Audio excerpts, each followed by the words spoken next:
I think we're ready to begin.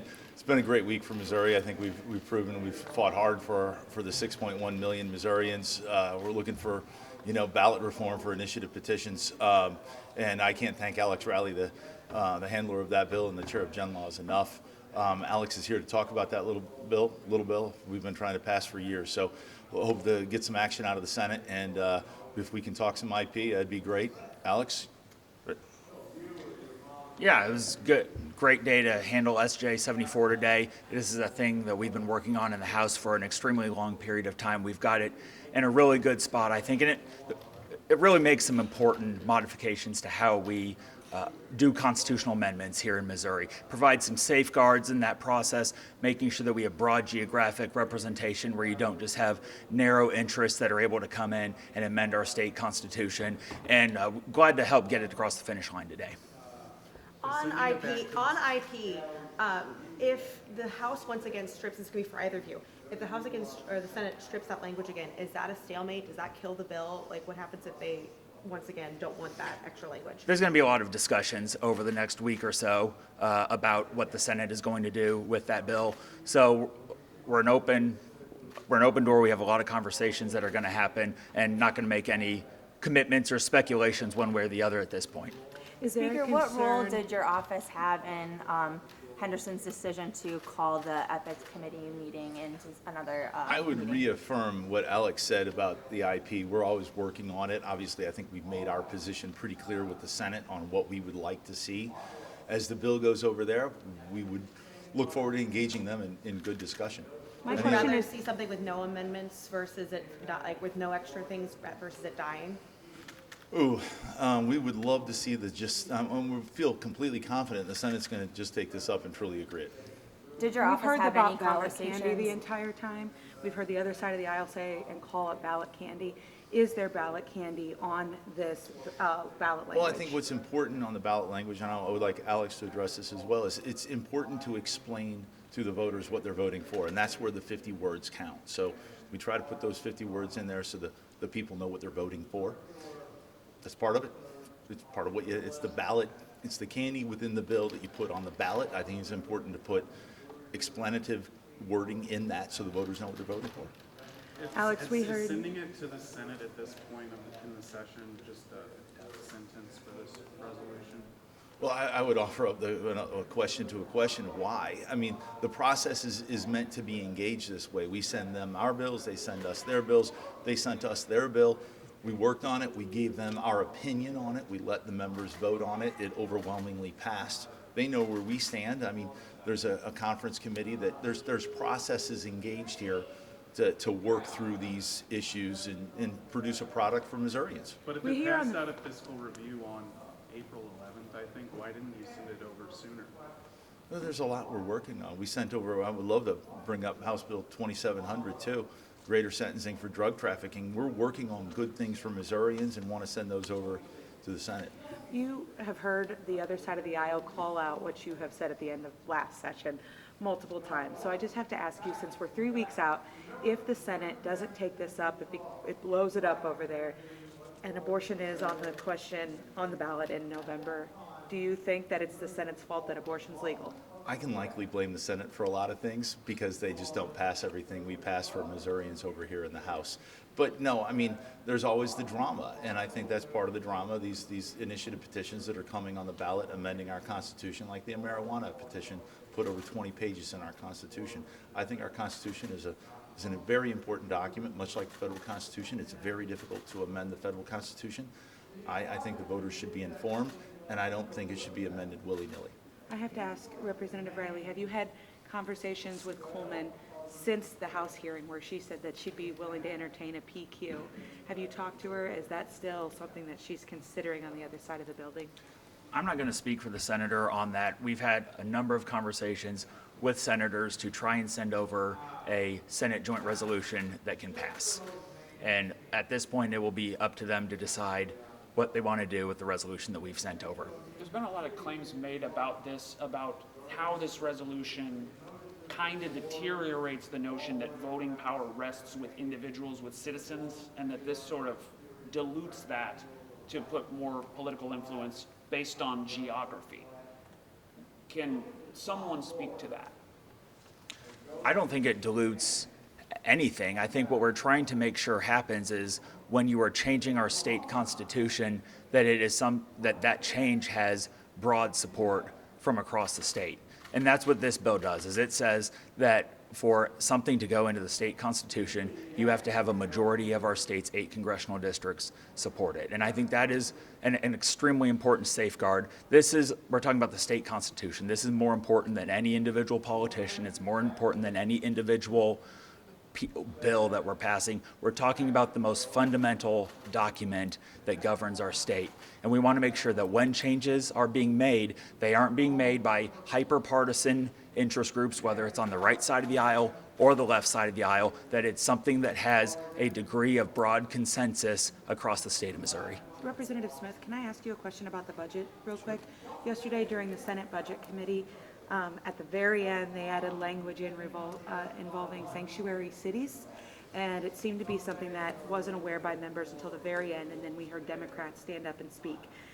Is that a problem? Is that constitutional to withhold funds from sanctuary cities or make them pay it back if they become one?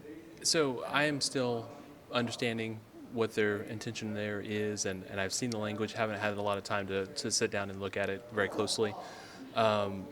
Universal language, we had this conversation around DEI last year. There was opposition met in the Senate there, I think particularly from, was from both sides of the aisle.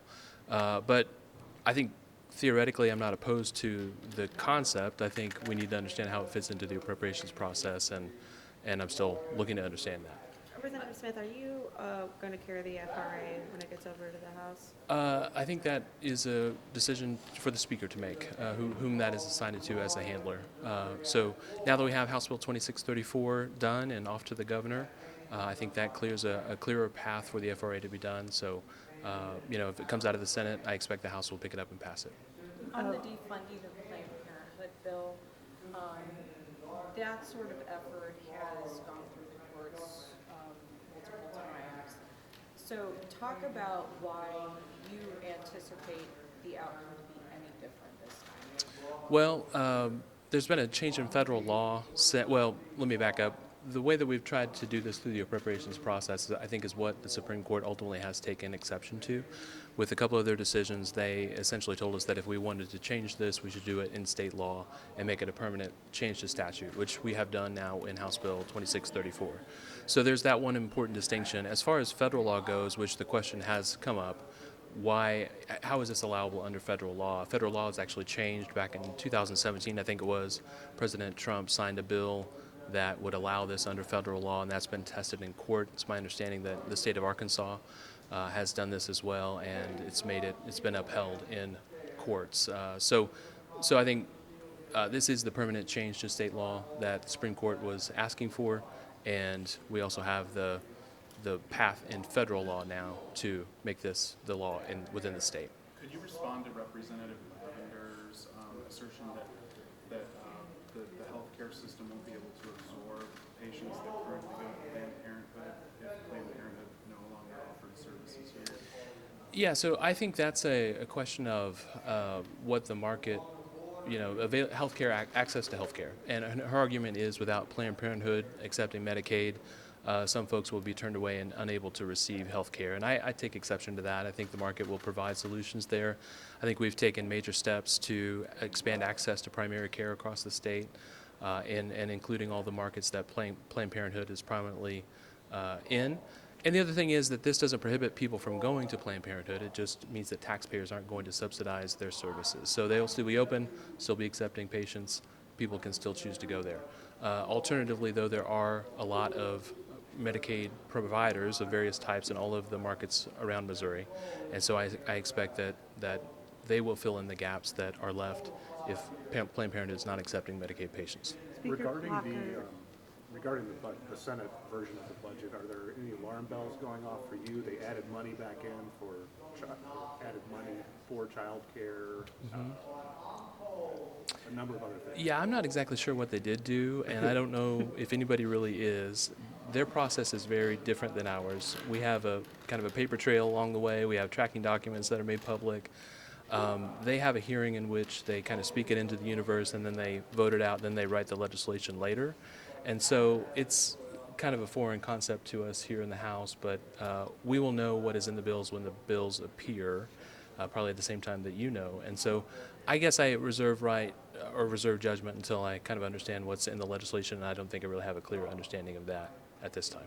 I wanted to ask about the FRA. And either one of you, Speaker Plucker or Smith, is it still just a waiting game for the Senate? Or is there any plan to bring anything up on this side, or are you guys just waiting on the other side? Well, I think the understanding is, and Representative Smith carried that great pro-life bill that we've been standing on for a long time, codifying exactly what we've been putting in the budget anyway. But the Senate asked us to basically, let's move that along and we can move the FRA. So we're working with the Senate on all these things, and we would like to see the Senate, of course, pass the FRA and send it to us. Leader Patterson was the only no vote on the IP resolution. What do you make of that? His was red and mine was green. Do you have any intention on approving the expenses for the special investigator on the ethics committee? Will you approve the expense I'm for not that? commenting. I can't comment on anything with regard to ethics. I'll have comments at a later date. Are you concerned about a rule violation, though, for someone other than the I'm going to refer back chairman? to my previous comment. I just can't Calling comment. that committee. It's just, Representative Smith, is this enough time to get the budget done? I mean, it's not on the floor of the Senate yet. Yeah. And then we still have conference to go. Yeah, time is of the essence. I think we do have enough time. Thank you, sorry. Thank you. Yeah, time is of the essence. We do have enough time, but certainly we are on the countdown. And so if they are able to get to the floor and get off of the floor relatively early next week, I think that gives us time to have those pre-conference conversations that we generally have, and then go into the conference process the following week. We have to give enough time for staff to prepare the legislation as it changes over those last final days. But yes, as of this moment, we do have time, but certainly we're running out very quickly. Are you worried? This is my 6th year as the budget chairman, and there is always a creeping doubt at this time of year.